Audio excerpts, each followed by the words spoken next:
And welcome back to TerraFirmaCraft. I'm pretty excited to be here today. It is December 11th when I'm recording this. Actually, that's the audio. The video is a little bit before that, but you know, the interesting thing is I've been doing this particular series since July. It's getting a lot of good feedback, especially for my channel, which is pretty small. But today's episode is one of the times when I actually will have caught up with my raw footage.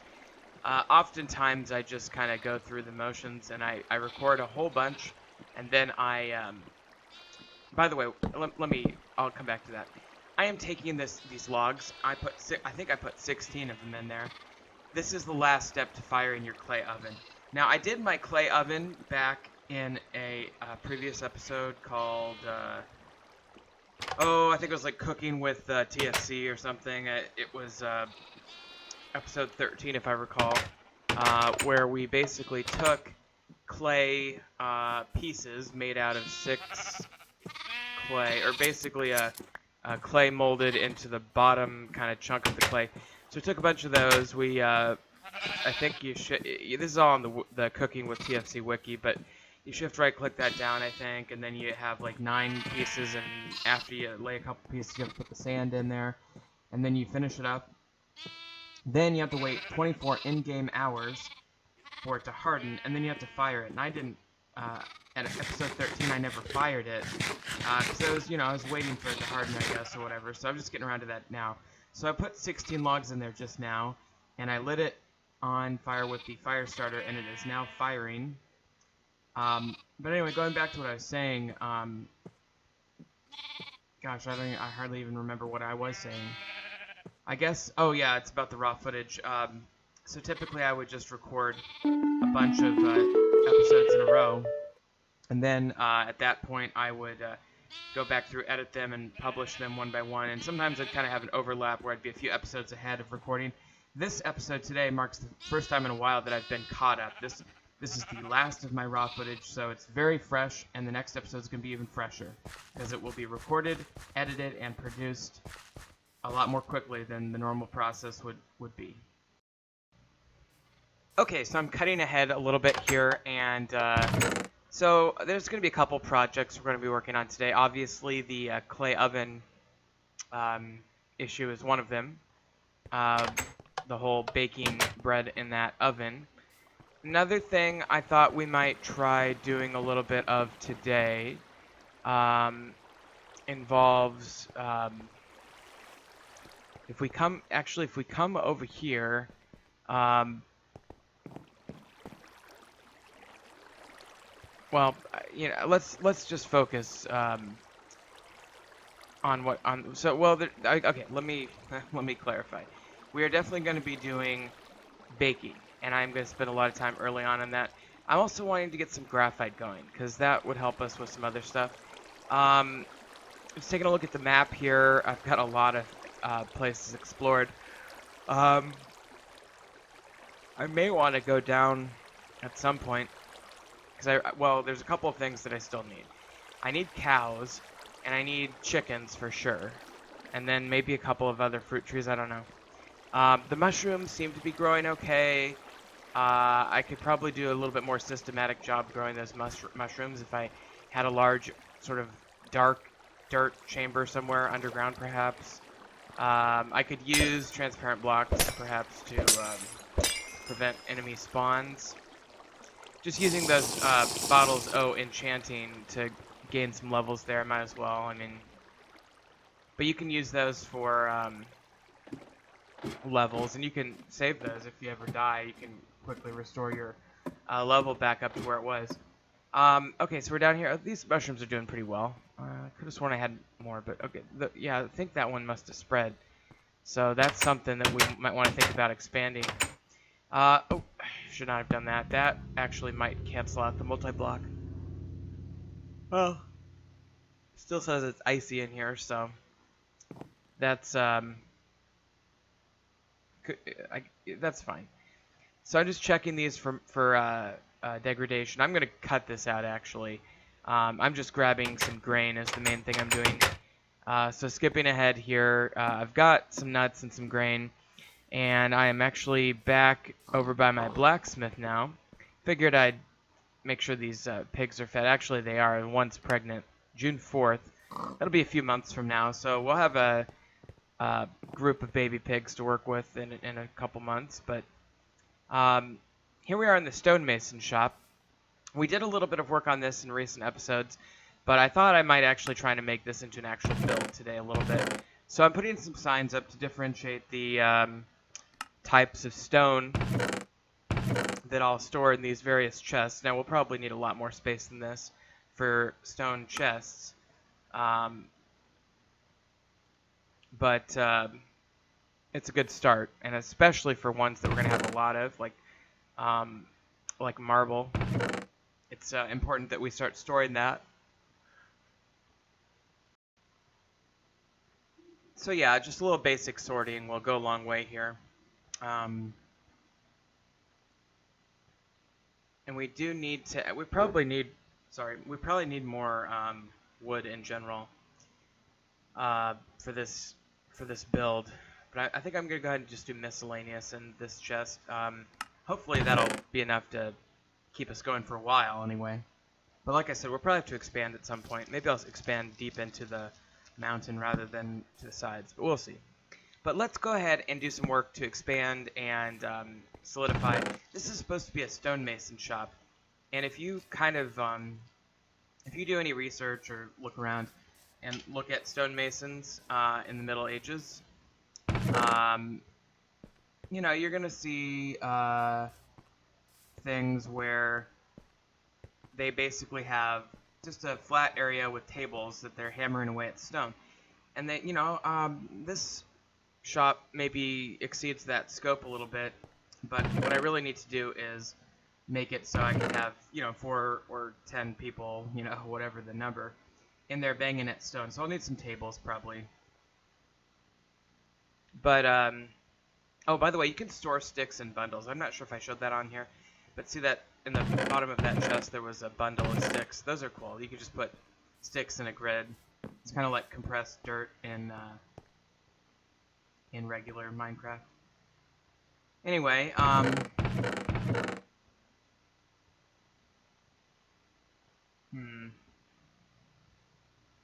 gonna grab some mortar. I think it makes sense to have mortar in the stonemason shop. I will say that in the real world, there would have been a separate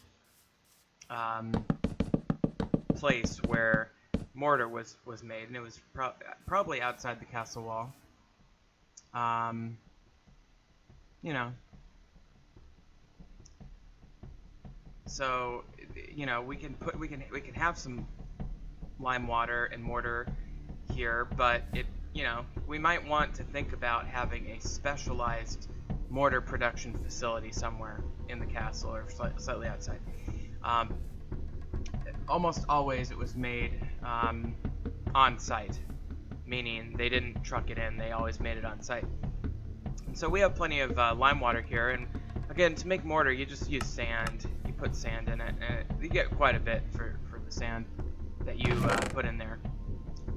So yeah, that is going to be our mason's workshop. Now what we want to do with the mortar that we do have, we actually have 3 stacks there, so I'll go ahead and make some marble bricks. I'll probably cut out some of the finer details here. We've seen this before.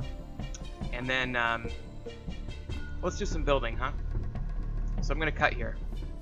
Okay, so we're back and we're ready to build. I have a bunch of marble brick blocks. Again, that we saw the recipe just right before I cut, but it is basically bricks in a... You need 5 bricks and 4 mortar. The 4 mortar go on each of the cardinal directions, and then the bricks are in the corners and 1 in the middle. And that is your brick pattern. We've made them many times. I don't know why I'm explaining it again, but let's just kind of build this wall up so that it kind of hooks up nicely with the edge of this shop, and maybe we can even use the wall as a sort of interior staircase. That would be nice. These walls, you know, they go down quite a ways. this little hill that this building is on really lends for a rather dramatic slope downward. So I may have to, either the walls are going to have to be really tall or they're going to have to be at an angle. I'm not sure which. I'm not sure which is better at this point. I mean, either way, we're going to have to build them up. So I'll just slowly build them up and see what looks good as we go. And I'm kind of building in a doorway here, anticipating that there might be a passage through the wall up here. Defensively speaking, the walls probably needed to be, you know, formed all the way through in most places, but you could use them for passageways in key locations that were fairly strategically isolated from where an enemy would be attacking, or otherwise maybe in a place where there was like extra stonework on the outside due to the existence of a tower or something. So it shouldn't affect the defensive capability of the wall to put a door in here and a possible passage, because the enemy would not be coming from that direction. And they certainly wouldn't want to be attacking up a hill, and even if they did, there'd still be at least one layer of wall they'd have to get through, even if there's a weakness inside. And they may not even know there's a weakness inside. So it's all sorts of reasons why it makes sense to use the wall as a passageway at this particular location, although I think, and I may change my mind on this, but I think it'd be a bad idea to do that all over the place. Okay, so I am basically just attaching roof now. I'm not sure if I'm going to keep this roof or not. I have mixed feelings about this. You know, the more I use this Douglas fir for stuff, the more I kind of feel like it's the cheap castle generic wood. And it looks nice in certain contexts, but I wonder if I think just kind of naturally, perhaps due to the rarity of other types of woods, I'm going to start using other types of woods for expensive and or intricate areas of the castle, and the Douglas fir is going to be sort of my workhorse wood. It's like it's pine, it's a type of pine basically, but it's like it's very generic. It works, it's not bad to look at, but it's not necessarily what I would use for intricate work, and it's certainly not going to be what I would want to use for expensive looking things. But yeah, we're just we're continuing to build the wall. I'm leaving a doorway there for now. I think maybe I'll close that up later, but for now it's convenient to have a little passageway out to the courtyard, or to the outside of the castle rather. Let's grab some more bricks here.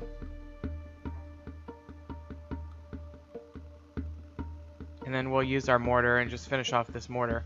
Whenever I do brick building, I typically let things play out by virtue of how much mortar I have, rather than how many bricks I have. So there's 2 more stacks of bricks.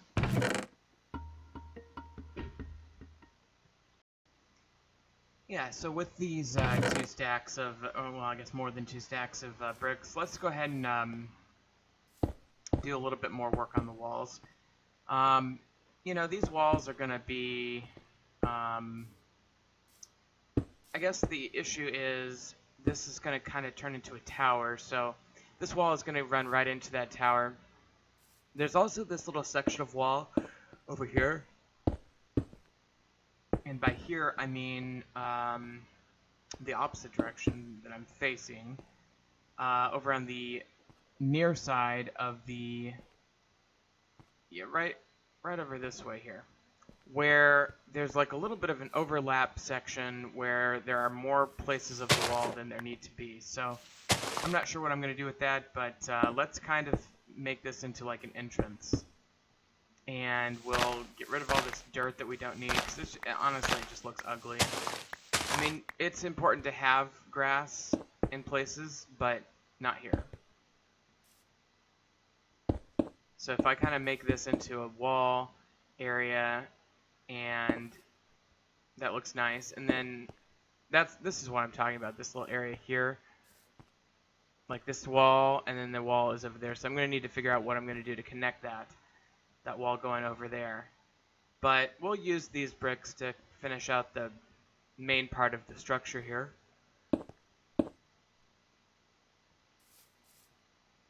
It's an interesting structure because it's got that staircase coming into it, so it has different elevations, sort of.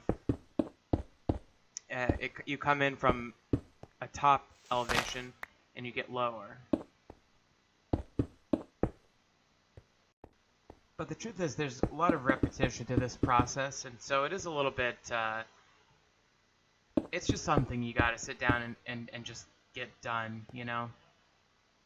And this dirt is really starting to annoy me. Like, it's all in the way, and it just looks terrible. And I don't know if I'm gonna keep any of it in the interior of this building. Probably not. But, I mean, there are gonna be places where I want the grass, like in the courtyards and stuff. But not in here, so I'm just gonna get rid of it. It just looks out of place. And then in terms of this wall over here, you know,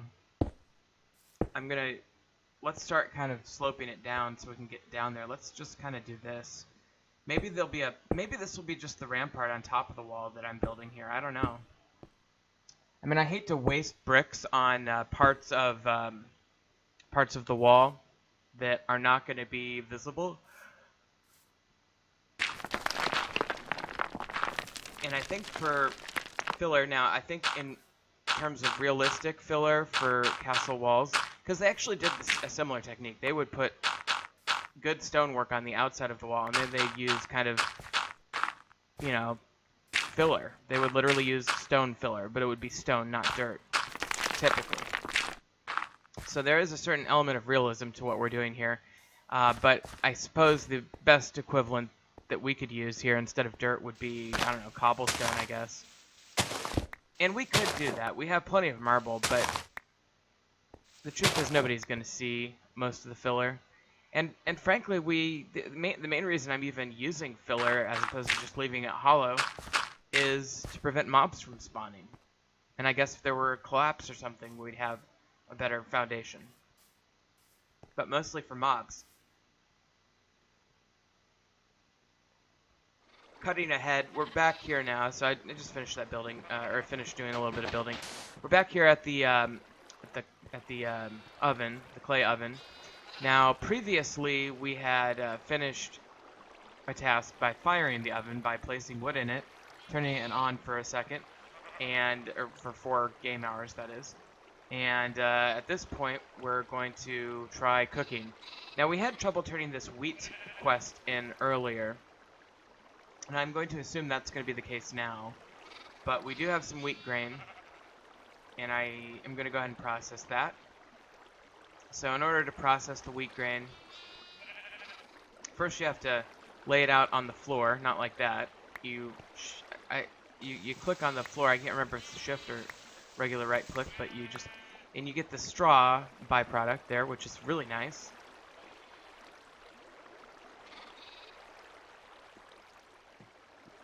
And then I'm going to take my wheat grain and combine it with my pre-existing wheat grain. And I still can't turn in that quest, I think. But I do want to make sure I have the full 160 on that. I don't know why they chose 160. I guess it's 10 pounds, isn't it? 160 ounces. But it wants me to bake the dough in the oven. So first I'm going to have to create dough. So what we need to do that is basically we need to go find a mixing bowl. Here we go. And we put the dough in the bowl. I think you either shift right click or right click. And then I was trying to use this bucket, but actually you need your water jug. This is one of the few examples where you pour your water jug out, and that causes that to become dough. And then we're going to go ahead and I think we shift right click the dough at this point. Yes. And there we have the dough. Okay, so we have wheat dough. And I want to grab this mixing bowl as well, because I'm going to need one. But we'll bring that back over to the... I guess this will be a little bakery that is this little shack next door.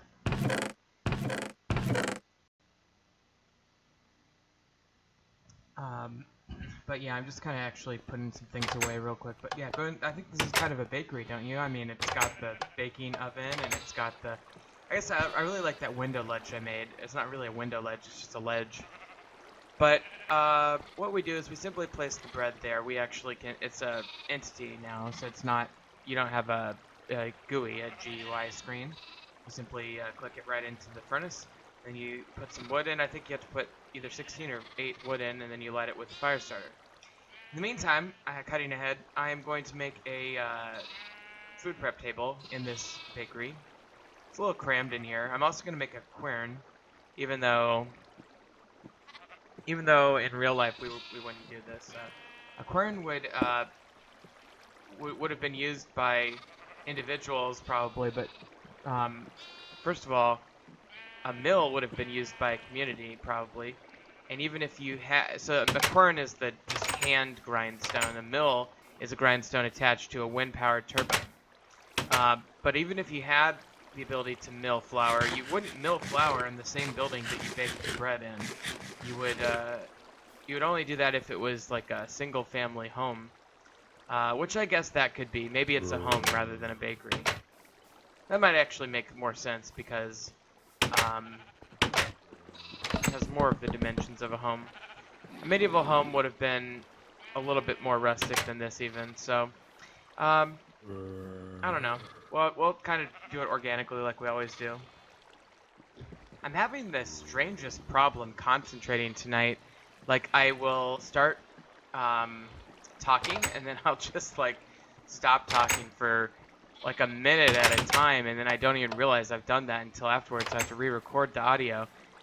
It's kind of silly. I've had to do that, like, two or three times now. Okay, so, oh, and you know what? I was so distracted with everything that I think I burned the bread, actually. I don't see it anywhere. Yeah, it must have gotten burned. I can't interact with that, and it's not there. So, that sucks, because that was 160 grams of wheat. When we get our farms going, we might have to grow a lot more wheat per capita just to supply us with bread, which is a very important food item in this game. Let's go ahead and move a thing of water over to the bakery, or to the house, or whatever you want to call it. And I'll put this empty barrel back here so I can get some more rainwater. And let's go ahead and put the water barrel in here. I'll need that for dough, I suppose. But it just kind of looks nice there. A little crowded in here. So I may want to rethink that. Now, what we can do real quick is we can just grind this wheat into grain, or into flour. It's grain right now because it's already separated, but we have to grind it into flour. So we'll just wind this guy around and grab the flour, and then we'll put it in the bowl. This is the full process. Using the jar, the clay jug, we put it in the bowl, take the dough, place it in the fire, and then we need, I think, I believe it is 16. 1, 2. So it's definitely not 2. Or however many that was. So we'll need some more wood. Still getting the hang of this. I wish it didn't. I feel like this clay oven is a very resource-intensive process, and I also feel like the amount of wood that it requires is ridiculous, and the amount of output is not that good. And it's not just the clay oven. It's also the flour mechanic that they've added in cooking with TFC. I almost wonder if the vanilla TFC would have been a better way to go with regards to food. I'm gonna create a quick chest and put it up somewhere out of yeah, right there, just to store some of this junk in. But okay, and then let's grab this bread this time before it gets burnt. Okay, so it's medium, and it's still hot, so I can't eat it. Or I can, but it does that weird thing where it just kind of... Okay, so I have a little bit of bread now, but that's enough. I want to create a couple sandwiches at least. So I'm going to create a couple sandwiches, then we're going to go get some graphite. Let's do the sandwiches. So in order to do the sandwiches, this is tricky. If you get on the wiki, I had to cut there. If you get on the wiki, you'll see that it has to be 1 ounce of bread. And then I think you shift right click it onto the table. So if you have more than 1 ounce, it's not going to accept it. which is stupid. It should accept it. It should just auto slice it into 1 ounce. But nope, that's too easy. So we have to kind of do it manually, which you almost need that scales for TFC mod add-on, because that allows you to get precise measurements. But I'm going to cut here until I figure out what's going on. But now I've got an appropriate way to do this. Oh, you know what? I told you wrong. I think you need a decent amount, and it will auto cut it into the amount that you need. Okay, well, that's... I don't know what I was doing wrong the first time, but it's working this time. You can, if you have any issues with that, just look it up on the wiki. I might, maybe the next time I do a sandwich, I'll try to explain that better. But you start out by shift right-clicking the bread on the table. Then I think you just right-click, regular right-click, all of the ingredients you want to add to it. And then at the end, you shift right-click it to retrieve it from the table as a sandwich. And then it becomes an inventory item rather than a world entity item. It turns into a normal TFC sandwich with the properties of the ingredients that you added. Now, this is the same ingredient amounts to make the sandwich. It just takes longer because you physically have to click everything onto a table rather than into a GUI all at the same time. So I do wonder about whether that's more efficient. I don't think it is. You can make it somewhat efficient by laying out a bunch of tables in a row. Anyway, let's go up and get some graphite. We found this graphite on a prior mission up north, and it's just basically right up north. So I'm going to cut until we get there. Okay, and now we're here, and I've actually done a little digging already. So I have a little treasure chest with all of my extra stone and whatnot, and an extra bottle of water, I guess. But here's the graphite. This is what it looks like. I found this just by pro picking, but it's a pretty good amount. So I'm just gonna mine up a bunch of this, and we're gonna take it back home and start working with new material, which I'm very excited about: fire clay. The graphite kind of looks like I don't know, sphalerite, I guess, or silver, or what even. Or does lead look like this? Not, or galena. No, galena's darker. It's a pretty distinctive look. I don't know. Platinum, I guess, is kind of similar, but it's pretty distinctive. Okay, we're back at our home base, coming in from the northwest, and we are headed back through the back entrance over the bridge here. It is definitely spring, and actually it's summer, really. It's probably June now. So everything's growing nicely. No snow, obviously. But let's go ahead and show you how to use this graphite. So what you'll want to do is you come over to a quern, and you'll put the graphite in the quern. Same process with kaolinite as well, and with a lot of other stuff. And then you'll right-click on the top of the handle. That's what you're aiming for, the top of that handle. And sometimes with this gem in the way, it's actually a little inconvenient. But you just do this a bunch of times. With 16 ore per stack, you'll have to click this 16 times, but you'll get 4 powders for every 1 ore, so you get 64. And they come in stacks of 64. There they are in that barrel. I'm cutting ahead. You're gonna rinse and repeat with the kaolinite. I like to get a little rhythm going, so 1, 2, 1, and click again. Okay, I didn't do it right. 1, and 2, and 1, and 2. Exactly. Well, kind of. That's the rhythm. I find that to be a fairly efficient way. Querning is, in this game, a very grind-intensive process, pun intended, and it's also, in real life, it was that way. People spent hours querning their grain into flour, and it just took forever, and it was labor-intensive, and actually it caused stone fragments to get into the grain, which wore down people's teeth over time. So that's one advantage to the hunter-gatherer lifestyle. You never had flour to worry about grinding your teeth down. Hunter-gatherers always had better teeth than settled agricultural people. But what we're going to do is we're going to take this kaolinite and graphite powder, and we're going to look up the fire clay recipe. Here it is. And we just need to put a regular clay in the middle of a checkerboard pattern around it. So we have a few recipes. We can do a steam boiler, a pottery kiln, I believe. Yes. And I think blast furnace kind of stuff. Obviously the crucible, which is probably the most basic. Ore cooker, which is something that's from the Utery mod that I have no idea what that's about. So ceramic bucket, I don't even know. I guess that's from Utery as well.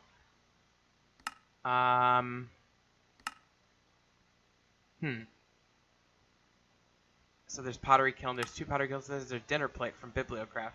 So I suppose we could put plates on tables and stuff. Plates were pretty valuable in the Middle Ages because, well, everybody ate off basket, like wicker basket material and wooden bowls and plates and things. Very few people had ceramic dinnerware, certainly not china. So, and there I just made 16, you saw that. Let's make 16 more, because we have plenty of clay, obviously. But, so to have a dinner plate actually represents an item of great value. It's not just a casual, like, dinner plate like we have now, where everybody has one. So you can make these fire clay bricks by just using a 2x2 pattern. And then you can, what else can we do with this? If you right-click, you can mold it just like regular clay. And in this case, we're doing a crucible. That's crafting the fire clay itself unlocked a regular, a TFC achievement. And then creating the crucible, which does not need to be kilned or fired, also unlocks a TFC achievement. Now that we're going to use a lot in the future here. It is the next level of technology in some ways. We're going to be melting our excess iron bloom pieces in the crucible, among other things. And it gets a little tricky. You have to start touching the edge of the forge, and you have to kind of go around the crucible if you're not going to interact with it. In my opinion, that is sort of a sloppy aspect of the GUI for the crucible. They should have combined the crucible GUI into the forge GUI somehow, but they didn't. So I'm gonna make just a couple more clay fire bricks because I see that I'm gonna need them. So 10 should be fine, and then I'm gonna save the rest of my fire clay, the 7 there. I'll definitely use it for sure. This stuff takes a while to make, but my goodness, is it important.